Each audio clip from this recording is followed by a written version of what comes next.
Welcome back to We Dared Chemistry. In this lecture, we will spend our brain doing some exercise numerical.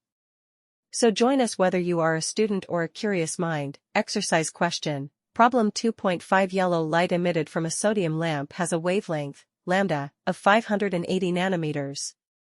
Calculate the frequency, nu, and wave number, of the yellow light. Solution. We have the following given value. Wavelength of the wave is equal to 580 nanometer, so 580 into 10 raised to the power minus 9 meter. The frequency of the wave. We have a formula. Frequency is equal to speed of light upon wavelength. Now substitute the values. Frequency is equal to speed upon lambda. Speed of light is equal to 3 into 10 raised to the power 8 meter per second. Frequency is equal to 3 into 10 raised to the power 8 divided by 580 into 10 raised to the power minus 9. After calculation, frequency is equal to 5.17 into 10 raised to the power 14 Hz, the wave number of the wave.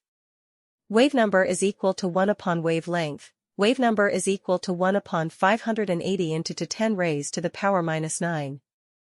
After calculation, wave number is equal to 1.72 into 10 raised to the power 6. Thank you for your attention. Keep studying with We Dared Chemistry.